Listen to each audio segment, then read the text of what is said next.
GATE program in which people are actually thinking. There could be two different entities that go by the same name. If they were to come to you, they would end up taking you out of that class, and oftentimes they would give you a reason as to why you're going out. You have to go do some type of class, or they'd say it's speech therapy or a reading class or what have you, and they'd have you go out and do something but under the guise of a different name. And it was the same conclusion each time. You never really got an answer as to what the hell was actually happening, what they were testing you for. If you did good or bad, are you in danger? Are you healthy? You don't know. You're just going back to class with more questions.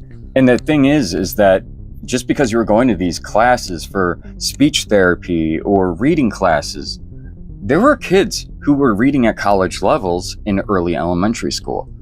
Why were they put into reading classes to help them read better? There were points where the kids would like to be stumbling over the words, yet this other kid who could read at that college level is just like blowing the teacher out of the water. Like, it's confusing as to why that is a necessity for those types of kids. Or like the same thing goes for the people who are in the speech therapy classes. It's confusing as to the reasoning why. And yes, there are a lot of times that, you know, they just took the kid out and made it seem like it was part of that school, even though it may have not been, you never know. Yeah, counterhand to that, there were places that were established for that, and like the parents knew about it. So again, it comes off as there's two separate entities using the same name. Either way, in the end, you'd be contacted in some way or fashion if you made their list. And there's a good chance you might even still be on their radar now. You don't know. But the fuck? Oh, my cat's up there. I'm being watched. What the fuck? There were certain things that you'd be flagged. So if you've exhibited any of these, talked about it, were open about it, and people knew, and they somehow managed to get their way back to GATE or anybody within that project, you'd be flagged. And what would you be flagged for? Well, if you were young in age, oftentimes between like the ages of 9 and 10, but definitely before 13. If you have deja vu often, if you were really bad at sleeping, so if you had insomnia, are they just going after everybody at this point? Because like, holy crap. Interest in high strangeness. So UFOs, the paranormal, ghosts, the unknown unknowns of the world. Because there's known unknowns and then there's the unknown unknowns. You got to worry about the unknown unknowns.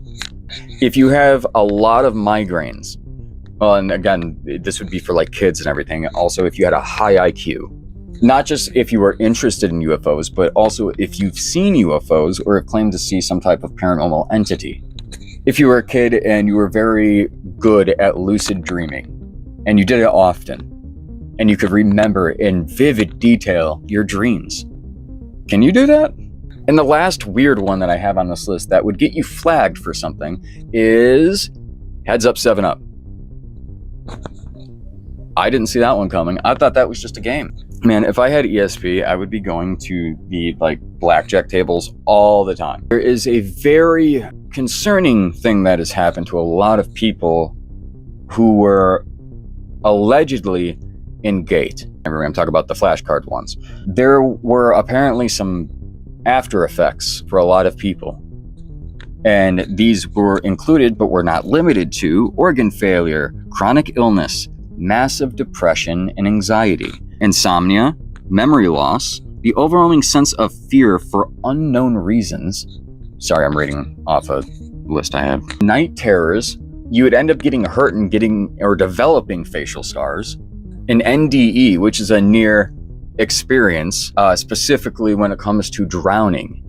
I don't know why. It did not explain as to why specifically drowning. Specifically, if you were somebody's firstborn son.